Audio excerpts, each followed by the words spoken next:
Welcome to Master the Game. I am Juce, and today we are going to be talking about world building in this DM Round Table.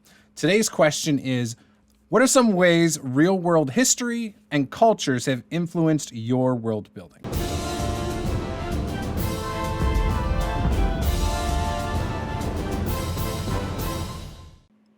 In 2021, the creator of the Story Engine deck ran a successful Kickstarter called The Deck of Worlds. This is a Kickstarter that was for world building prompts. It has all sorts of different cards in it that are going to help you in your own world building. Now, the release date is going to be later this year, and pre-orders are now open. This is just a tool that I thought you guys would find useful based on the fact that you clicked on this video. This is not a paid advertisement. Let's go around, let everyone introduce themselves, and we'll then dive into it. We'll start with you, Fred. Hi, I'm Fred. I run the How to D&D YouTube channel, talk about Dungeons & Dragons, 5e, other RPGs when I can. Yes, I am on Twitter and Facebook and Discord if you want to talk to me, but not for the texty stuffy. Excellent. Next up is Sara. Hey everyone, I'm Sara. I'm the TheHypeGoblin all over the internet. Just Google it, you'll find me. I do a lot of cosplay content centered around D&D and my original characters, and I play TTRPGs, all sorts of them, including D&D. Come say hi. Excellent. And next up is Josiah. Hey guys, I am Josiah, also known as Dungeon Dad. You can find me under Dungeon Dad pretty much everywhere on the internet, or Dungeon Papa on Twitter, because some cur took Dungeon Dad many years ago. Their account's banned though. I don't know how that works. Anyways, you can find me under Dungeon Dad pretty much wherever. I make D&D content, mostly focused around monsters. Lovely.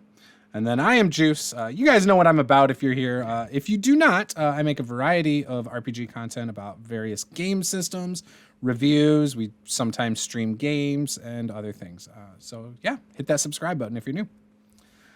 So with that, the question, like I had said before, is what are some ways that history or real-world cultures have impacted your world building?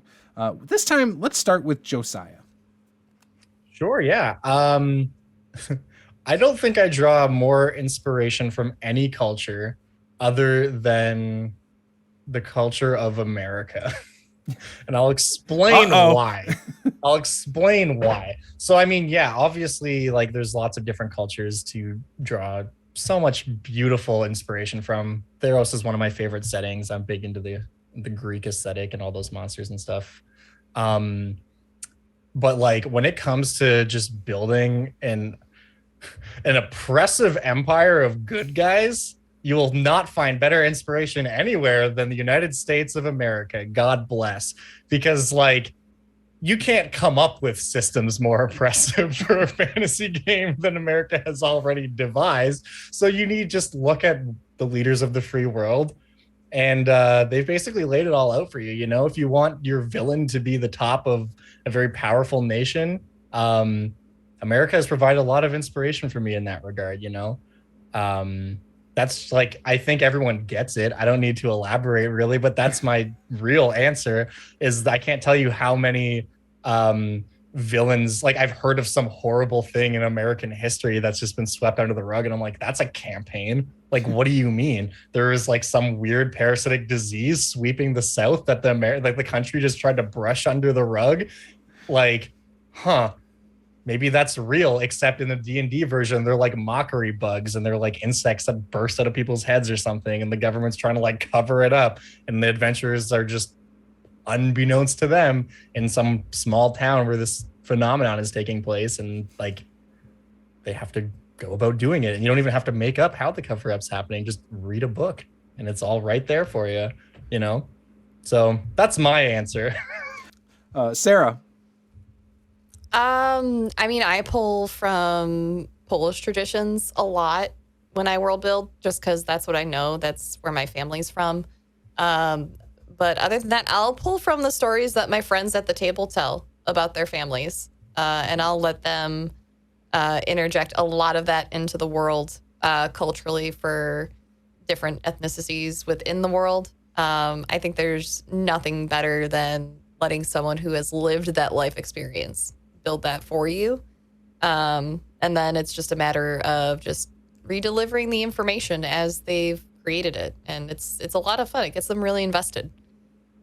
Yeah, I would say that's probably a good idea. Letting the people with experience in those cultures flesh out that type of culture. Yeah, that makes a lot of sense. Yeah. How about you, Fred? Well, I like history, so historical movies, or that are sort of partly based on historical events, I use a lot of that in my campaigns. But if I had to pick some things that I have deliberately like ripped out of historical settings, I used the layout from the Egyptian pyramids to formulate the diagram or map inside my pyramid. It's not some convoluted dungeon that you see in older versions of Dungeons and Dragons, or even modern Dungeons and Dragons, because they all do it. No, it's the actual. It's got the air shafts. It's got the gallery. It's got the king's chamber or the pharaoh's chamber, and so I laid it all out that way. It's the queen's chamber underneath. So I used the whole diagram that they've established with all of the archaeology that's gone over many years and been collected. I used that to actually build a location for my players to explore. And I've also used multiple times Tutankhamun's tomb, the layout. As they explore more and more of it, it gets more complicated because there's a lot of secret chambers that they didn't realize were there. And it takes them a long time to find those things as they kill people fairly efficiently. But yeah, I've used that. But the layout generally for a tomb during Egypt, the Egyptian period, is pretty much the same. So it's a very simple sort of... They usually only got 4 or 5 main locations, and that's it. So I like using those. And then anything extra would be like, I'll put in a secret chamber that they may or may not find. We'll see how that goes. So I do that. I've done that a lot, many times. And then I'm quite fond of monster mythology. So every time the Wizards of the Coast design team bulls it up with their stat blocks, I go back and look at the historical sort of mythology behind a monster that we've been passed down through history and fix the stat block. So it should be doing the thing it should be doing. Like, I'm going to start the Josiah train again. Oh. Phoenix. Yeah, you're fuck on. off. I knew you were going to say that. I knew you were going to bring that up. I did a whole video about that. It's insane. Tell us about it. I mean...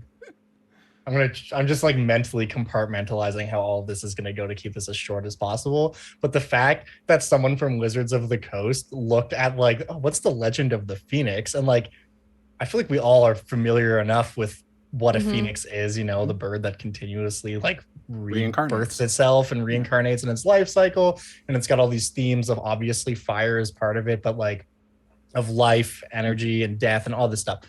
Someone looked at all of that and was like, all right, so it's a fire elemental, but it's big and it can fly. And they were like, hell yeah, dude, push it, publish it. We're Gucci.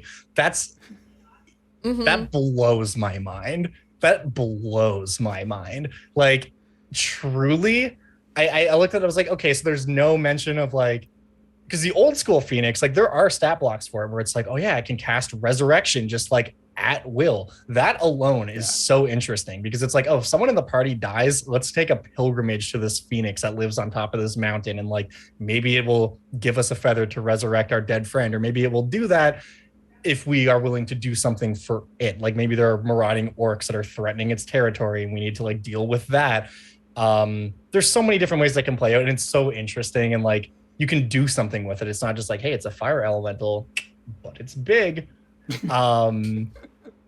That blows my mind. When I read that, I could not actually believe what I was reading. I added Jeremy Crawford and I was like, hello.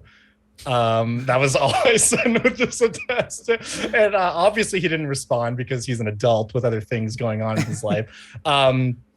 But yeah, like it's one of those things where from a design standpoint, or rather from like a publication standpoint, I get it. Like you don't have time to necessarily like micro manage every single detail, and those kind of things are going to happen. But at the same time, as a consumer for a game that is like so built on monsters, like monsters are a huge part of it, it did bum me out a little bit. I was like, dude, come on.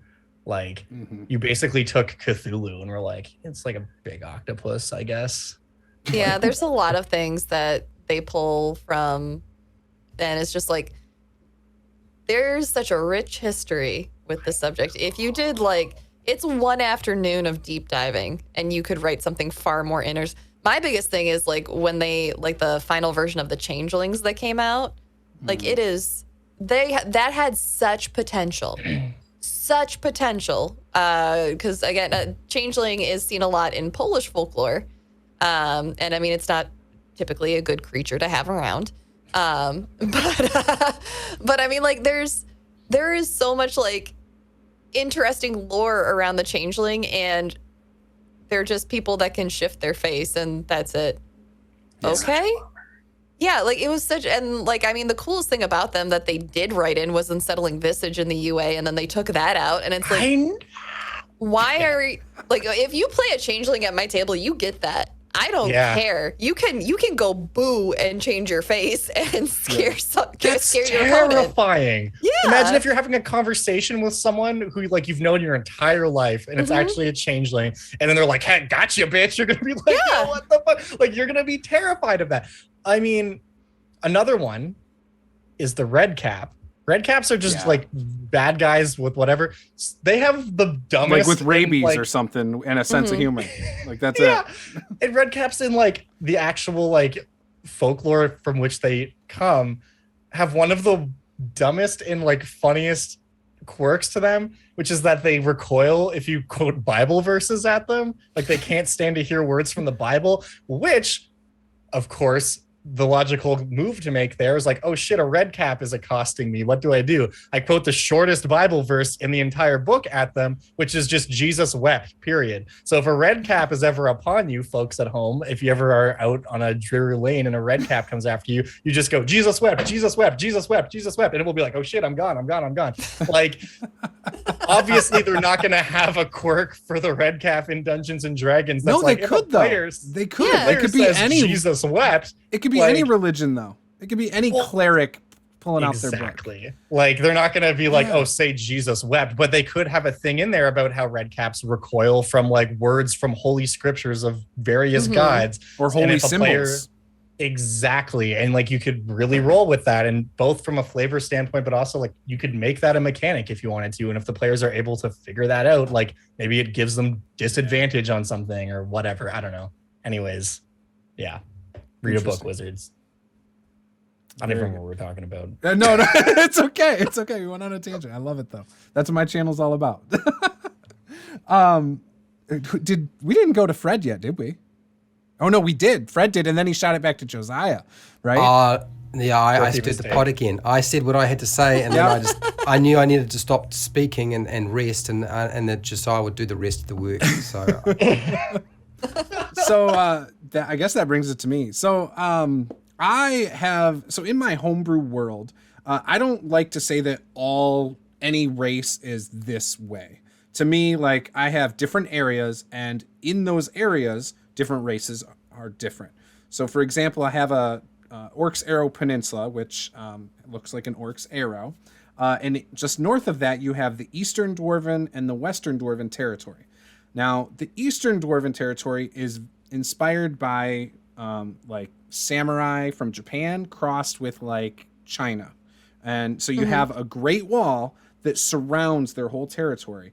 And it keeps, the orcs from the south out. It keeps the Western dwarves out because they don't get along. It also keeps the elven settlement above them. It's a very segregated area. Most of my world's not segregated, but this portion is. And it goes as far as these the Eastern Dwarven territory. They shave their faces. Like it is, very honorable to be clean shaven. They have the top knot and everything, just like you would think, like samurais and stuff. But like not having a beard is considered high class in their society. And so that's like one of the big things that I've taken from like real world that's inspired my stuff. But I take stuff all the time, like I've got, without going too far into it, but I've just got pretty much anything you can think of. And then I just take it, twist it, and make it my own. So nothing is ever just a direct copy. Like this is Scotland. This is, the Aztecs. Like I don't take it verbatim. You know what I mean? Yeah. So I think that's really important to like take something inspired by any culture or tradition, whatever it is, and then ask yourself, okay, so like, yeah, in that case, like they have this wall. Why? Like, why is that the case? And well, then really, it's it was like, because it okay. was cool. And I thought, yeah, Right. let's just have a giant wall around this huge area. And that's always the answer, is because it's cool. But I guess in terms of like world building, like is asking yourself why. And like, I don't know, I love big walls. I think big walls are great. I have a city that is also a dwarven city, one of my settings that has a giant wall around it. And it was like, why? And I was like, well, we'll put it in the middle of a fungal forest. Nice. And they built the wall to keep all the myconids out. So for like 6 miles around it, it's just all burned. And they just send out teams of dudes that just burn away the forest around them to prevent it from encroaching on them. So like the walls are all like blackened and stuff. And like the first time the players got there, they came out of this like lush forest that like goes into the Underdark and back up and stuff. And they were like, oh my God, like what is this ashen wasteland? Right. And it's like, oh, there's a city. Who hit the meteor swarm around here? Yeah, exactly. Thank you guys for watching. This was Master the Game. I am Juice. Game on.